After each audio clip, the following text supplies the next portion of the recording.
¿Qué tal, queridos amigos? Seguramente ustedes recordarán la época hegemónica del PRI, que duró tantos años, 7 décadas, y luego volvió el PRI después de 12 años de la derecha en el poder. Y aquello fue devastador. Verdaderamente se sepultó cualquier posibilidad de que el PRI volviera a surgir como una opción válida para la democracia. Pero lo peor que le podría pasar al PRI no fue la derrota de Peña Nieto o la derrota del pobre de José Antonio Meade, que se creyó posible, sin ser priista, abanderar a un partido putrefacto. Y él, que era un hombre valioso, acabó arrollado por la historia, lo cual lamenté mucho, porque si no hubiera sido por el PRI, si se hubiera lanzado como independiente, José Antonio Meade quizá hubiera podido ser un buen conductor de este país. Pero el escudote, que además usurpa indebidamente los colores patrios, hundió toda posibilidad de que este personaje pudiera acceder siquiera al segundo lugar entre los contendientes a la presidencia de la República en 2018. Lo digo porque ahora Alito Moreno Cárdenas, exgobernador de Campeche, enfrentado con la señora corrupta genéticamente, Laida Sansores San Román, famosa bailaora de cabaret para las inauguraciones pomposas de la Cuarta Transformación, se va a quedar la pobre esperando que su coreografía lista para inaugurar el Tren Maya pueda realizarse, porque según dice ya la guacamaya amiga mía, que la Sedena no va a poder terminar la obra antes de que nos libremos de López Obrador. Y esto, amigos, representa una de las más grandes parodias, de las más grandes farsas de la Cuarta Transformación. Pero resulta que quien quiere resucitar al PRI es el propio Andrés Manuel, que no solamente ha llenado de lisonjas a Alito Moreno, quien hace unos meses fue motivo de señalamientos y de posibilidad de iniciar querellas en su contra por infinidad de delitos, armados por Laida Sansores en sus martes del jaguar, con los que pretende asustarnos y pensar que Laida debe ser una especie de momia de Campeche, en este caso, ¿no?, de Guanajuato, que está dispuesta a devorarnos a todos. Pero ya pasaron los días de muertos y ya por lo menos estamos tranquilos. Laida se quedó en su casa y la verdad es que bien poca falta nos hizo el fantasma de Laida pululando por los aires del Palacio Nacional y del Palacio del Ayuntamiento, en donde es una jilguerilla que quiere acomodarse para asegurar su paso por la historia en el régimen de Claudia Sheinbaum, si éste llega a consumarse, lo cual sería señal de que los mexicanos somos profundamente masoquistas. Pero hablábamos del PRI. El PRI cometió infinidad, pero infinidad de pecados políticos, electorales, de corrupción a través de su historia. Por ahí, otro gobernador de Campeche, padre de Laida Sansores, Carlos Sansores Pérez, llegó a decir un día: acuérdense, se lo dijo a sus colegas gobernadores, que el sexenio es corto. Esto lo decía porque quería acumular algunas, digamos, concesiones y regalías por parte de compradores de la miel peninsular, entre otras muchas cosas. El sexenio es corto para robar, es corto para hacerse de una fortuna. Habría que contar a los exgobernadores que dejaron el poder y lo hicieron con las manos limpias. Serían muy pocos los priistas que puedan salvarse de una acusación mayor. tengo orgullo de decir que uno de ellos fue mi padre, que fue un gran gobernador de Yucatán y que no dejó fortuna ni robó un centavo.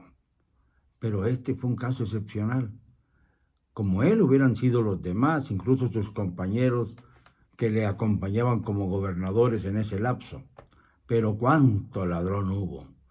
Ladrones como Alfonso Martínez Domínguez en Nuevo León, quien llegó a decir, y yo lo escuché, hay en esto de la política que ser suficientemente ricos, sobre todo para poderle pagar a los periódicos una plana para defendernos cuando nos llamen corruptos. O sea, era una invitación a llenarse los bolsillos para sufragar sus propias campañas propagandísticas al estilo de Goebbels, que está de moda ahora, para que no le dijeran corruptos cuando lo habían sido. Es un caso muy parecido, por ejemplo, al de Miguel de la Madrid, a quien le enfermaba, pero le enfermaba que le dijeran que era deshonesto, a pesar de que se había llevado 42 millones de dólares al extranjero en los primeros meses de su gobierno, y fue descubierto esto por un columnista norteamericano, Jack Anderson, y se volvió un debate verdaderamente vergonzoso para el país. El señor de la Madrid decidió no responder a las denuncias de Jack Anderson, diciendo que no podía someterse como presidente de México a otra soberanía. Y resulta que terminó su gobierno y tampoco hubo ningún juicio contra el individuo llamado Miguel de la Madrid, que había robado hasta el cansancio. Y ahora su hijito pretende defender la administración de su padre para intentar una candidatura presidencial tan absurda como el propio régimen de su progenitor. El PRI se fue hundiendo poco a poco por la ligereza y por la estupidez y por la estulticia. Cuando Ernesto Zedillo, por ejemplo, llegó al poder, quiso darle una imagen distinta, sobre todo porque tenía un miedo terrible. Después de lo que había sufrido quien debió haber ocupado la presidencia en su momento y durante el periodo de Zedillo, Luis Donaldo Colosio. Y claro, tenía temor de que le pasara algo similar. Su esposa, Nilda, sufrió secuelas psicológicas muy serias que atendió el doctor José Ramón de la Fuente, el padre de Juan Ramón, quien obviamente, pues se fue beneficiando de la cercanía de su padre con la familia presidencial, la de Miguel de la Madrid. Esta es una de las historias truculentas de la vida nacional. Pero quiero explicar cómo fue hundiéndose poco a poco el PRI. Cuando el fraude de 1988, Carlos Salinas se ufanó de haber ganado la mayoría absoluta en los comicios. Es decir, si hubiera existido la segunda vuelta electoral, Salinas no hubiera tenido la necesidad de ir a esa segunda vuelta porque había obtenido el 50.1% de los votos, de votos obviamente manipulados, groseramente fraudulentos, que desgraciadamente fracturaron la posibilidad de que la democracia subiera un peldaño. Pero fue él, apenado, avergonzado, presionado, el que fundó el Instituto Electoral. Entonces puso como primer dirigente del Instituto Electoral a otro pobre sujeto, Emilio Chaufet Chemor, que luego sería secretario de Gobernación después de haber pasado 2 años por el gobierno del Estado de México, forrado de dinero, forrado de negociaciones, forrado de cómplices. Llegó así a ocupar cargos de elevada tesitura después de su paso por el INE, por lo que era entonces el INE, pero todavía atado al gobierno federal. Era como una especie de colita del gobierno federal. Y poco a poco se fue ganando en apertura por la presión sobre todo de la oposición, tanto de izquierda como de derecha, es decir, del PAN y del PRD, para decirlo claramente en aquel momento. Y fue así como se logró que el Instituto Nacional Electoral llegara a tener autonomía y lo encabezara José Waldenberg, quien ahora presume de ser un demócrata consumado, pero también al que se acusó de haber sido uno de los responsables del deterioro del INE, que culminó con la presencia de Luis Carlos Ugalde, un sinvergüenza de 7 suelas, quien dijo que él había sufrido grandes presiones de Vicente Fox para poder ayudar a Felipe Calderón a llegar a la presidencia. Esto lo escribió, ¿eh? No es un testimonio nada más así que se lleve el aire. Y esto demostró que el INE estaba totalmente destazado. Por eso se creó, en lugar del INE, el Instituto Federal Electoral, autónomo, y cuyo primer presidente fue Lorenzo Córdoba Villanelo, que comenzó con un traspiés al injuriar, prácticamente burlándose de él, a un jefe indígena. Pero luego mostró un cariz distinto, un cariz que propició la evolución de la democracia en nuestro país. El INE ha servido desde entonces para consolidar la democracia en México. Pero ¿cómo la va a consolidar en el futuro si se le restan en su presupuesto 4,375 millones de pesos? Lo dejan totalmente inhabilitado, con un presupuesto con el que se pueden hacer elecciones al estilo de las consultas que ya sufrimos y que no sirvieron para bendita la cosa. La famosa consulta para ver si se llevaba a los expresidentes a juicio, y ahora se les sigue fustigando a los expresidentes, pero se lavan las manos diciendo que ya el pueblo de México, que no llegaron a 7 millones de personas de los 123 millones empadronados, era el que ya había juzgado a los presidentes y que no había razón para procesarlos. Pero lo sigue acusando por corrupción todos los días el señor AMLO. Y no procede contra ellos, como debía ser si de verdad quisiera que la corrupción se combatiera de arriba hacia abajo.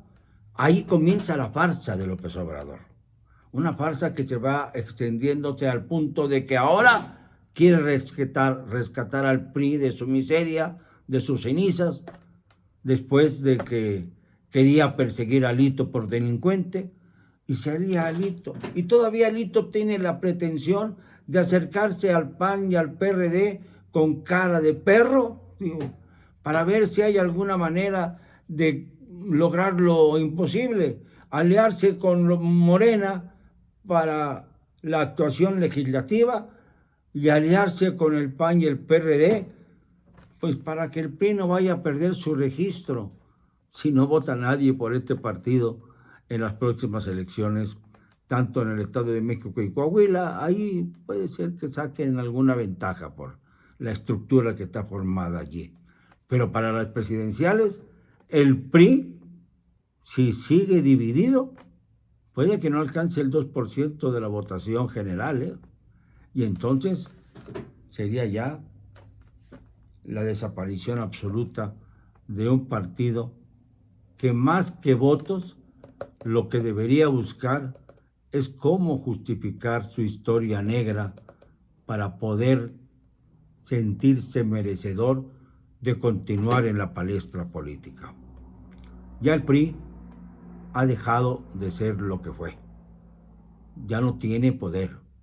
Ya no es el partido casi único, como llamaba Salinas a su propio instituto político. Y esto porque le habría abierto la rendija un poco a la oposición. Antes era el partido único. Y ahora es el partido que sobra y que solamente busca a través de algunos precandidatos que han dicho yo quiero, como títeres saltadores y salteadores también, porque son muy buenos para robar, con el objeto de dividir a la oposición, pero sin darse cuenta de que el PRI está tan desprestigiado que al candidato que pongan nadie le va a hacer caso. En cambio, la alianza podría nutrirse, lo vuelvo a repetir, si el movimiento ciudadano se une a ella y reemplaza al PRI, que ya no tiene remedio. Perdónenme, pero no me van a callar. Y lo digo y siempre, con cero cobardía.